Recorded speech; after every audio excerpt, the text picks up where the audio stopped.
Hey YouTube, super exciting day today. The sunscreens from last year are running out. I always try to cut them all open and not waste any product.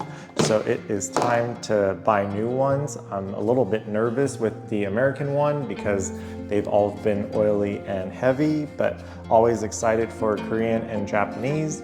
This one, I was walking around randomly, saw it on sale, so we're giving it a go. D'Alba, pretty well known in the community. Let's go put on some sunscreen.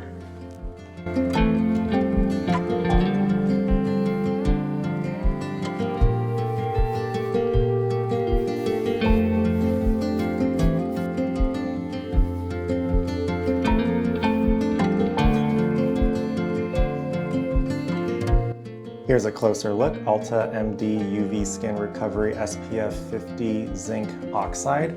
It's been 3 to 5 minutes, taking a little bit longer to dry compared to the Japanese and Korean ones that I'm used to. Like this Anessa would dry in 10-30 seconds. This Round Lab, maybe a minute or two to dry.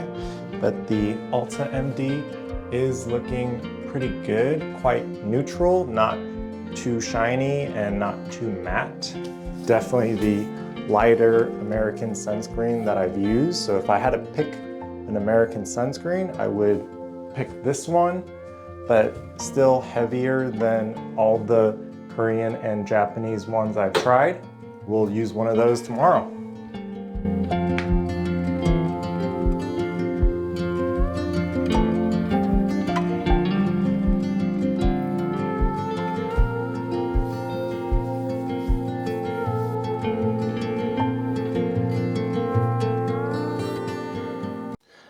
Here's a closer look, D'Alba UV Essence Waterfull SPF 50 made in Korea. It's only been about a minute and already pretty much dry.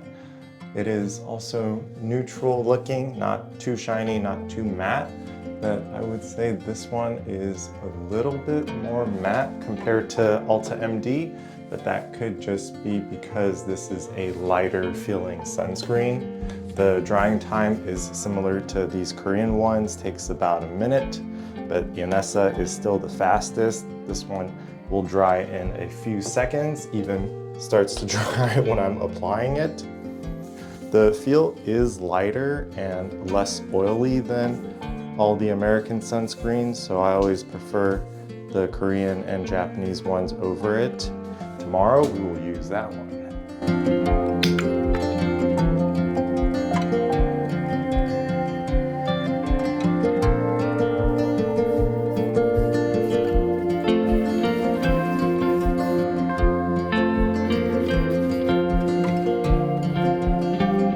Here's a closer look, Sunkiller Perfect Water Essence SPF 50 made in Japan. It's been about a minute, so the drying time compared to the D'Alba is similar.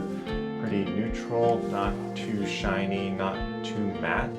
The Sunkiller has the strongest scent so far, a very light lemon citrusy smell, pretty clean. D'Alba is a even lighter, even milder lemon citrusy bakery smell. EltaMD had no scent. The Sunkiller dried even lighter than the D'Alba, so currently it is my favorite out of the three, but I'm gonna give them a few more days and wrap this up. I've used them for a few more days and my preferences hasn't changed too much. EltaMD, pretty decent sunscreen for an American one, but still far behind Asian and even Australian and European sunscreens. And I think the main reason for that is the FDA regulations hasn't really been updated since the 1980s. So the active ingredients hasn't changed too much. So over the past 40, 50 years, other countries has gotten better with their formulations, nicer to wear.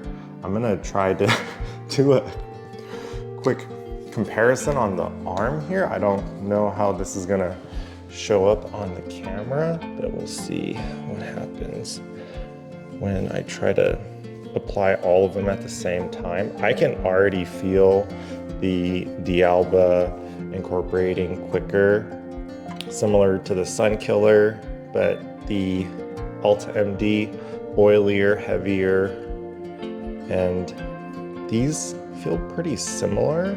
And I think that's because this one is alcohol free. I've used a good amount of sunscreen already, and my general preference is to always go with the Japanese ones, because Japanese sunscreens just happens to dry faster and feels a little more matte, because Japanese sunscreens have a lot of alcohol, but this one is alcohol free. So I'm guessing that's why these two are finishing around the same time. This one, we could still see it's going. Takes a little while to completely dry, but we're only talking about a few minutes. Asian sunscreen, 1 to 2 minutes. American sunscreens, 3 to 5 minutes to dry on my skin. And ultimately, these will come down to price. This is $20, $30, way too expensive. Similar with D'Alba, it's $20, maybe $30. But this one I got for a super good deal at $6. I wish I bought more of these. And if I see this one on sale for $11, I might pick it up, but probably won't ever buy EltaMD again. Video 275 done.